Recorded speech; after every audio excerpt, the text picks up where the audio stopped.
Welcome to Orange County Power Players, where we spotlight the personal, professional, and financial success stories of OC's top leaders. Here's your host, Danny Flores. Welcome back, everyone. I'm Danny Flores with OC Power Players, and today we have Chris Hood zooming in from Lake Forest in Orange County. He has guided more than 500 companies fostering a combined growth of $26 billion. His expertise has garnered the trust and respect of renowned brands such as Universal, Doritos, Reebok, Columbia Pictures, NBC, Domino's, Intel, and Charles Schwab. He has been recognized as one of the top 30 customer experience gurus by Global Gurus in 2024. He is also the host of the Chris Hood Digital Show and Google's That Digital Show, who have reached over 4 million listeners worldwide. He has also worked with Fox Broadcasting, introducing storytelling technologies for hit shows like Glee and American Idol. This further exemplifies his dedication to enhancing customer experience across multiple platforms. Welcome, Chris. Well, thank you. Yes. So tell us a little bit about where you're at right now in your business and what you do and maybe how you got there. Yeah, well, I have a lot of things going on. It's not just one business. I have a video game company because I love playing video games. So why not also build some video games along the way? I have an AI company that I've also started, and I'm working for a startup called Poly API, which is an integrations platform that is also leveraging AI. And then through all of that, I just finished writing my third book, which is coming out here in a couple of weeks. And then I also teach at Southern New Hampshire University. And I teach the integrations between business and technology. So a lot of stuff going on. Yeah, that's like so much. How do you wrap your hands around everything and keep everything moving? Yeah, you surround yourself with a lot of people who know what they're doing, and you keep yourself really organized. I have some dedicated time, like I have writing time, I have social media time, I have check-in calls with the various teams. So yeah, it's really about just organization and structure and having a very firm vision about what you want to accomplish. And then within that vision, finding people to help you achieve those visions. And I think the other part of this is, over the course of my career, I've worked for a lot of large organizations. Most recently, I worked for Google. And I think a lot of us kind of get into this, we'll call it a comfort zone, where it's like, well, I work for Google, there's nothing that could possibly go wrong, right. And the reality is that anything at any point of time, we're seeing that right now in Southern California, where with the wildfires, anything can disrupt us in our daily lives. And what I wanted to do was focus on the things that motivated me and drove me and I was passionate about, and I didn't want to focus on just one thing. I didn't want to get into that comfort zone where it's like, well, it's all or nothing, and if that goes away, then I sit around wondering, now what do I do? So right. I strategically made sure that I was constantly focused on different things so that I could, if one of those things fail, I could just return and pick up something else and keep going. Right. Now, all these multiple things that you're working on, say from the gaming company to AI, even writing your book, there's a lot of competition. What gives you the ability, or what do you do to be able to stand out above the rest and stay competitive? Well, it's a lot of what I write about, which is the goal of any business really is to serve customers. And part of that serving of customers is identifying what is a problem and then focusing on solving that problem. Now, it sounds very simple, but it's amazing how many people are out there building businesses that don't actually solve problems. And AI is a great example of this. Mm-hmm. There are so many people who are trying to get into the AI space that they're basically just creating companies to use AI without actually understanding who their customer is or what problem you're going to solve for those customers. Right. So a lot of what I do and a lot of what I talk about, what I write about is going through that motion of actually understanding who your customers are, what are their problems, what are their aspirations, and then going after a problem that they have and solving that problem. If you can't do that at the very basic, the bare minimum, then you're going to struggle. And so I think when I go back and I say, I have a vision and it's about executing against that vision. In every single one of these cases, it's recognizing who the customer is and who you're trying to serve, and then going forward to actually deliver on that. When you remove all of the confusion and the ambiguity, the word I'm talking about. Ambiguity. Yeah. When you remove all of that, then it's amazing how much more productive you can be. Right, because now you have a bullseye. Now you're focused. Now you know what direction you're going. I guess, like they say that if you're just driving without direction, you don't even know where you're going, to be honest with you. Oh yeah, absolutely. Yeah, and that's great in our daily, kind of personal lives. I take road trips all the time and I go without directions. And if I make a wrong turn, it's like, okay, well, what am I going to experience? Right. You really can't do that in a business. You can't just build a business and say, well, let's see where we go today and hope it works out. It really doesn't work that way. Right. Correct. Now, what comes easy for you that others may find challenging? Well, I think one of the biggest challenges that a lot of people have is, we'll call it or summarize it as big picture thinking, right? It's seeing that big picture and understanding what all of the moving components are and be able to see ahead in terms of, okay, how will this impact the customer? It's usually seeing things that most people can't. And I know there's probably a lot of people listening that are like, oh yeah, I get it. Big picture, I can see the big picture. But when we actually think about the big picture, there are more intricacies in that than you might realize. It goes back again to who is your customer? What are you trying to do? How are you going to serve them? What do they really want? If you can see that and you can formulate or build or design a product that's wrapped around that vision, then you're in a good spot. But again, a lot of people out there are looking at what's in front of them. I'll keep going back to AI because it's in the news, it's everywhere. It's also what my next book is about. You see AI and you're like, I've got to build something with AI. Well, that's not a big picture. That is a jumping on a current bandwagon to try to, build something that you think is relevant in the moment. And we have to really expand our thoughts to think through, economic conditions. What are people's challenges? How do you see through everything that is in front of you to come up with solutions that are actually going to work within the marketplace? That's actually a very hard skill that I would argue a lot of people just, don't have. Yeah, no, I agree with you. Like, how do you figure or how do you start doing that? So do you have a methodology you use that you kind of brainstorm and kind of trickle down to like, this is what I want to solve? Yeah, it's a good question. I do have a process that I think I go through. It's nothing I would say that I've overly formalized, but are there things like, okay, I have an idea. Stephen King, I think Stephen King said this at one point in time about writing books. He said, I come up with a bunch of ideas, I put them aside, and then the ones that I think about a couple of days later are the ones I should focus on. The ones that don't come back to mind, those are the ones I should put aside, right?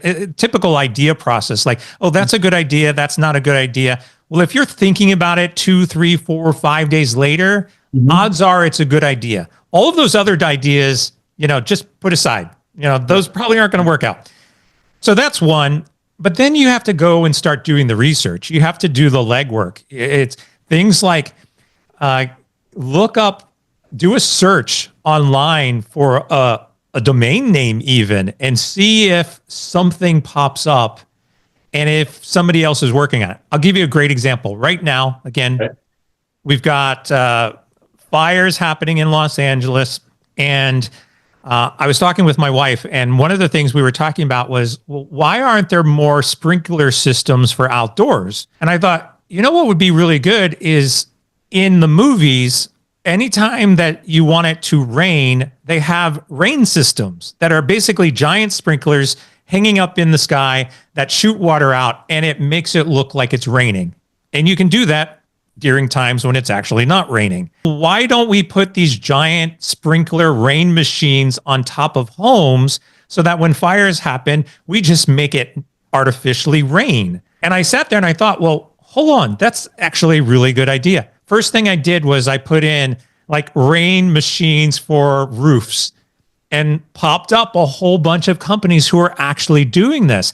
Now, they're not doing it in, say, a fire safety type of mechanism. You know, I have built-in sprinkler systems in my home that are now required in new homes in California, but no one's requiring outdoor roof-based sprinkler systems.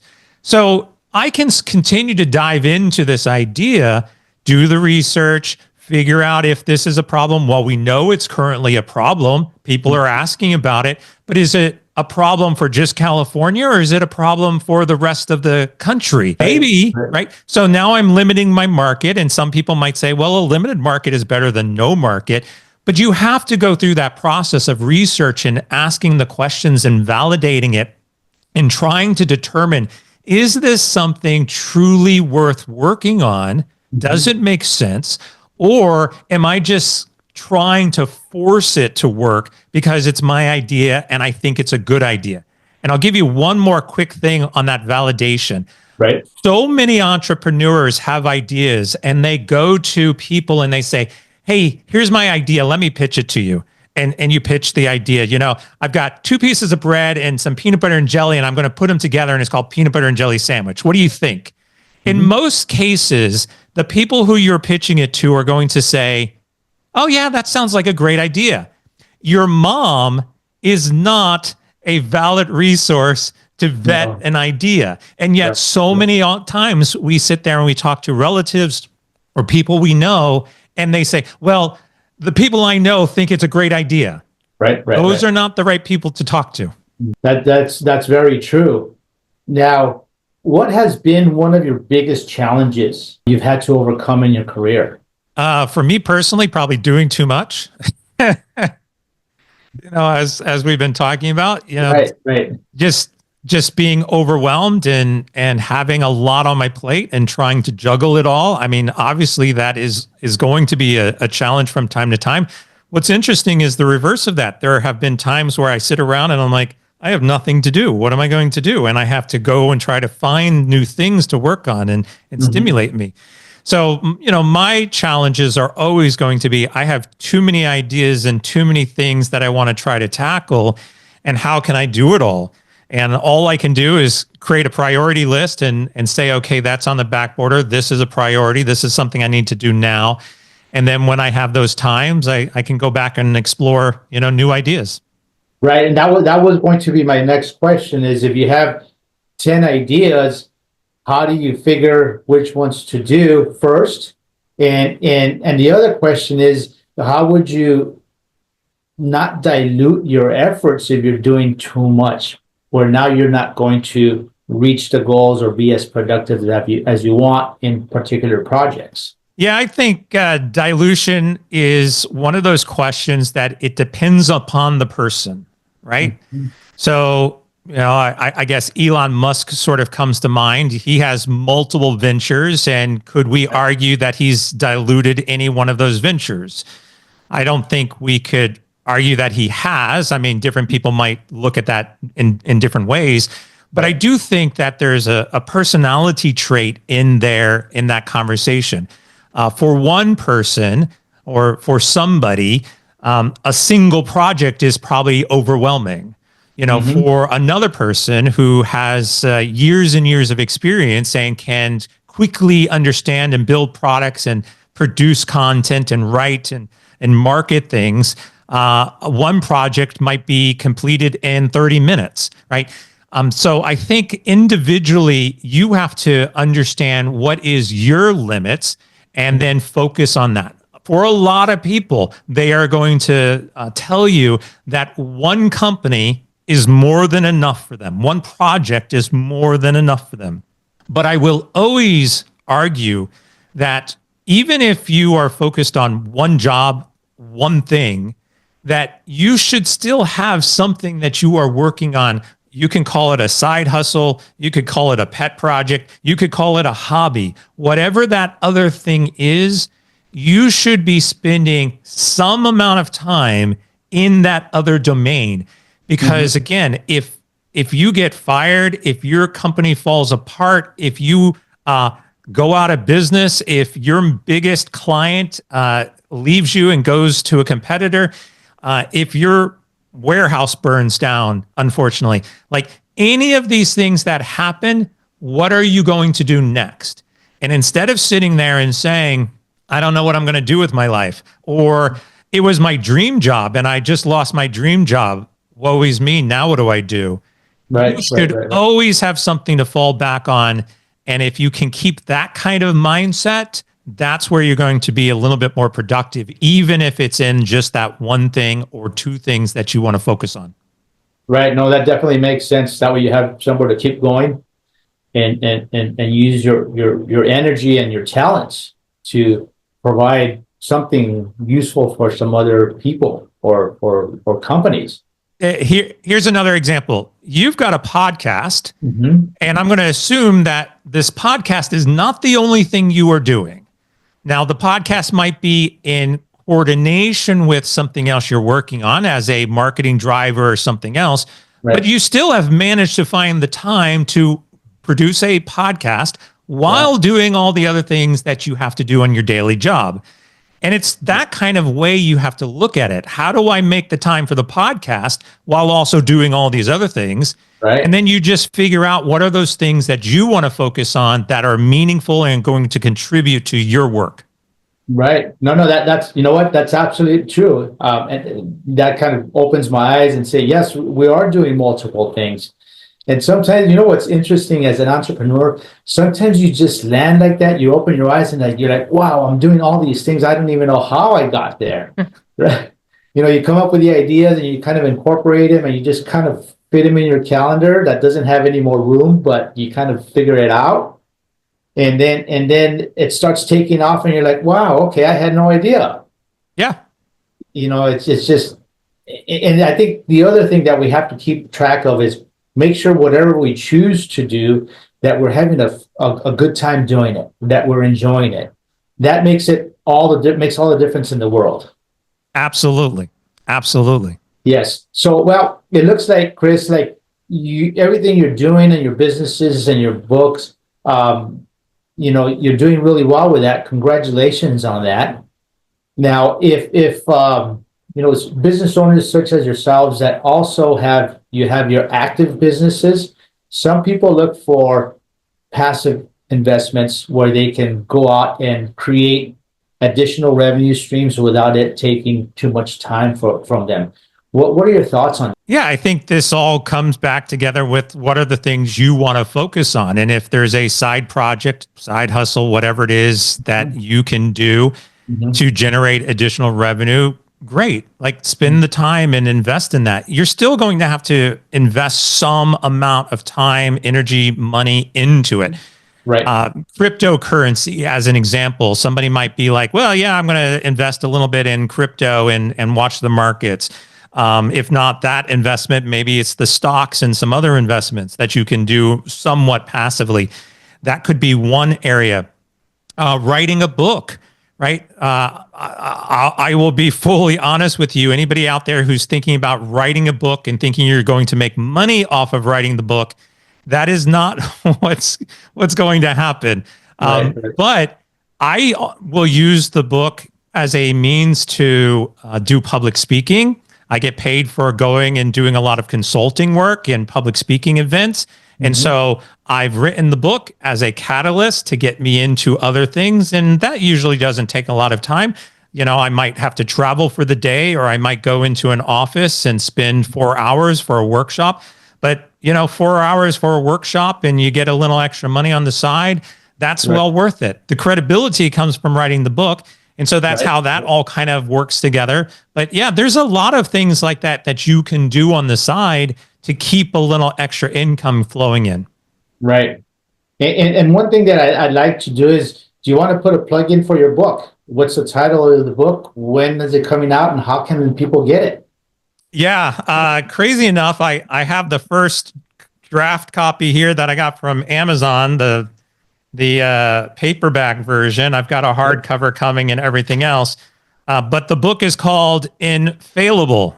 So a little play on the words, but it's basically about the artificial intelligence ideology reshaping consumer behavior.